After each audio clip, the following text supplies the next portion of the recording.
চলে এসেছে আমার Samsung essential monitor S3 54.6 centimetre. আর এই যে মনিটরটা আমি অর্ডার দিয়েছিলাম 6 তারিখে, এই দেখুন 13 তারিখ এসে পৌঁছানোর কথা ছিল, কিন্তু এসে পৌঁছায় 10 তারিখে। আর 20 তারিখের মধ্যে কোনো প্রবলেম থাকলে এটাকে কিন্তু রিটার্ন দেওয়া যাবে। যদিও ব্যস্ততার কারণে এই ব্যাপারটাকে এখনও আনবক্সিংই করা হয়নি। এই দেখুন এখানে লেখা আছে, যা দেখতে পাচ্ছি 13,700 টাকা ম্যাক্সিমাম রিটেল প্রাইস রয়েছে। আর ম্যানুফ্যাকচার হয়েছে ফেব্রুয়ারি 2025-এ, মেড ইন ভিয়েতনাম। স্যামসাংয়ের একটা কি জিনিস দেখা যায়, খুলে ফেলি বলুন। প্রথমে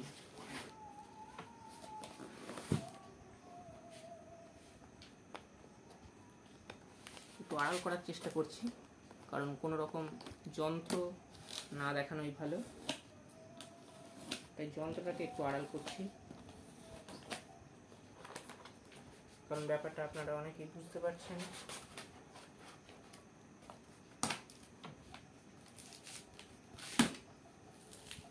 এবং বলতে বলতেই বেরিয়ে এসেছে। এই দেখুন, এটা সম্ভবত উল্টো দিক না সোজা দিক বলতে পারছি না, এখানে রয়েছে। এই দেখুন এখানে কিছু, এটা বটম সাইড, এটা নিচের দিক, অতএব আমি কিন্তু উল্টো দিক থেকে কেটেছি, এটা স্পষ্ট বোঝা যাচ্ছে।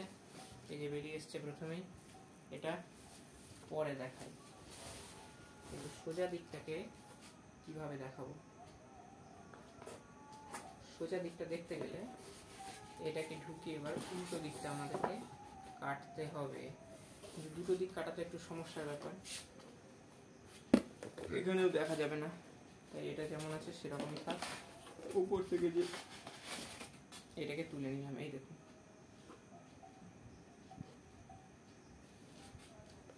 তাহলে সাজিয়ে দিলে ব্যাপারটা এরকম দাঁড়াবে।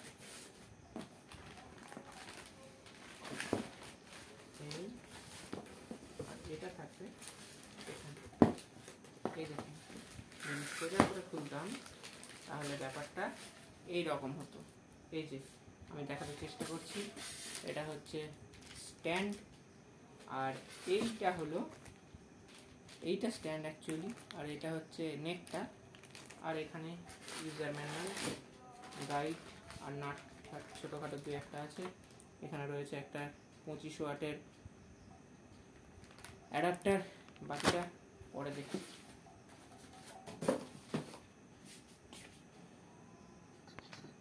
এই যে স্ট্যান্ডটা, এখানে কতগুলো নাম্বার এবং নেক যে কথাটা এখানে লেখা আছে, আর এই স্টিকারটা তুলে দিলেই এই দেখুন এখান থেকে বেরিয়ে আসবে। পলিথিনটাও কিন্তু একই শেপ। এই যে 10th February 2025 লেখা আছে, আর এটা ওখানে সকেটে লাগবে। আর এর ভেতরে রয়েছে এই যে user manual, simple user guide, আর কি রয়েছে অনেক কিছুই আছে দেখছি, পাওয়ার সাপ্লাই প্লাগের সমস্ত ম্যানুয়ালটা। এটা হলো ওয়ারেন্টি কার্ড, ওয়ারেন্টি কশন টশন সব লেখা আছে, আর কিভাবে লাগাতে হবে তার কিন্তু নির্দেশ সবই এখানে দেওয়া রয়েছে। আর কি রয়েছে এর ভেতরে দেখে নেব। এই দেখুন এর ভেতরে রয়েছে এই যে একটা HDMI পোর্ট, তার সঙ্গে রয়েছে একটা চার্জারের অ্যাডাপ্টারের একটা সকেট, এটা ভিজিএ পোর্ট সম্ভবত, আর এখানে রয়েছে একটা অ্যাডাপ্টার। 25 ওয়াট লেখা আছে, কিন্তু ভোল্টেজের কথাটা কিছু লেখা নেই, কেন জানি না। আর এটা রয়েছে মূল স্ট্যান্ড। আর এইবার এই দেখুন আসলে সেই মনিটর, কি অসাধারণ দৃশ্য না, অনেকটা বড় কিন্তু। আর এই সাইজের মনিটরই কিন্তু নেওয়া হয়েছিল LG, যার দাম নিয়েছিল 7,800 টাকা, কিন্তু স্যামসাংয়ের এটা আপনি পেয়ে যাচ্ছেন মাত্র কত, এমনি কিনতে গেলে দাম ওই মোটামুটি 6400 কাছাকাছি আপ ডাউন করে। আপনি যে কোনো দোকানে কিনতে গেলে ওই রকমই দাম বলবে, কিন্তু অ্যামাজনের গ্রেট সামার সেলে এটা পাওয়া গেছে মাত্র 5400 টাকায়। এই দামের মধ্যে পেলে এটা কিন্তু অবশ্যই সুবিধা। এবার ফিটিং করে দেখাবো। এই স্ট্যান্ডটা আগে লাগিয়ে নিলাম, আর এবার এইখানকে দুটো স্ক্রু আছে, এই দুটোকে একটু লুজ করে নিলাম। এবার এটা ধরে প্রেসার দিলেই এটা বসে যাওয়ার কথা, কিন্তু বসছে না। যাই হোক,